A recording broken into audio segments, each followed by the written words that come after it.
문재인 정부 출범 당시 400조 7천억 원이었던 국가 예산이 5년 만에 604조 4천억 원으로 200조 원 이상 늘어났습니다.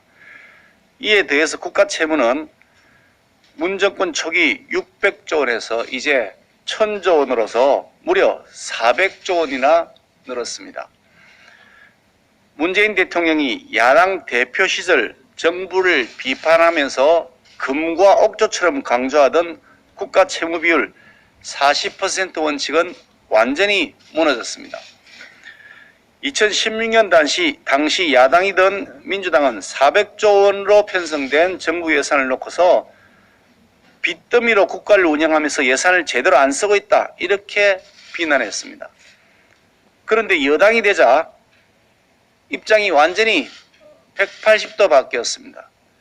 604조 원보다 증가한 규모의 위기 극복 예산이 필요하다. 확장 재정 운영에 정부가 더 자신감을 가지자, 이렇게 주장하고 있습니다. 국가 예산도 완전히 내로남불입니다. 정부 여당은 역대급 슈퍼 예산 편성의 이유로서 코로나 위기 극복을 내세우고 있지만 문 정부는 이미 코로나 이전에도 정부 재정을 방만하게 운영해 왔습니다. 5년 만에 대한민국이 1천조 원의 빚더미에 올라앉은 근본 원인은 문재인 정권의 무능과 정책 실패 때문입니다.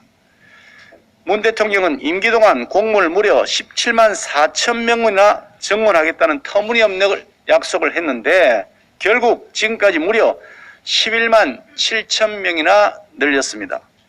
2016년에 공무원 인건비가 32조 원 수준이었는데 내년에는 41조 원이 되어서 무려 30% 가까이 증가됐습니다. 이게 모두 국민이 떠안아야 될 책임입니다. 문재인 정권은 지난해에만 저출산 해결 예산으로 40조 원을 지출했지만 지난해 합계 출산율은 겨우 0.84명으로서 통계 작성 이후 최저치를 기록했습니다. 현금 지원이 해결책이 아니라는 것을 의미합니다. 그런데도 정부는 내년에 출산 시 200만 원 바우처를 제공하고 영아수당을 시설하는 등 현금성 지원을 더 늘리겠다고 합니다. 문재인 정권의 부동산 실패로 인해서 직장인들은 그저 숨만 쉬면서 악착같이 봉급을 모으더라도 22년 동안 저축을 해야만 서울 시내 아파트 한 채 마련할 수 있다고 합니다. 올해 태어난 아이들은 고등학교를 졸업할 무렵에 1인당 나라빚 1억 원씩을 짊어지게 되는 셈입니다. 일자리 불안, 주거 불안, 미래에 대한 불안이 출산율 저하의 근본 원인입니다. 재난지원금 얼마 지어준다고 경제가 살아나지 않듯이 현금 몇 푼 지어준다고 출생률을 높이는 것이 아닙니다. 문재인 정권은 지난 5년간 국가 재정 건전성과 미래 세대에 대한 고민이 없이 또 정책 실패에 대한 반성과 정책의 전환조차 없이 오로지 빚내서 생색내는 일에만 몰두했습니다. 5년 내내 헬리콥터로 현금 살포하면서 나라 곳간 허물어 놓고 이제 다음 정부부터는 총 지출 증가율을 5%로 낮추라고 요구합니다. 열매는 문재인 정권이 다 따먹고 다음 정권이 그 뒤치다거리 하라고 하는 말입니다. 정말 후한무치하기 짝이 없는 정권입니다. 강민석 전 청와대 대변인은 책을 발간한다고 하는데 그 책에서 문 대통령이 지난해 3월 참모진들에게 지금은 경제가 아니라 정치 경제를 할 때라고 주문했던 일화를 소개했다고 합니다. 그런데 지난해 3월은 총선을 한 달여 앞두고 우리 정치권에서 전 국민 재난지원금 지급 문제로 논란이 한창이던 때입니다.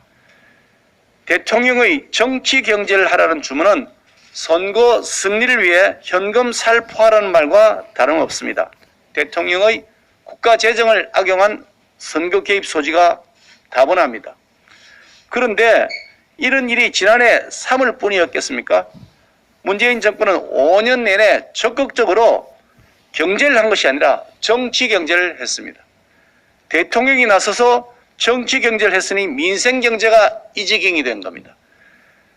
정부의 내년도 예산은 역시 대선에서 매표 행위를 하기 위한 정치 경제 예산 투성이입니다.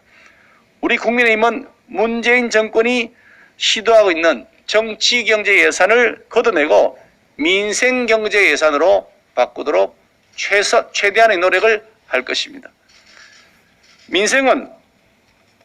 민생을 살리고 위기를 극복하기 위한 예산은 적극 반영하되 문재인 정권의 생색내기용 집권 연장용 퍼주기 예산은 철저히 가려내고 감액해 나갈 것입니다.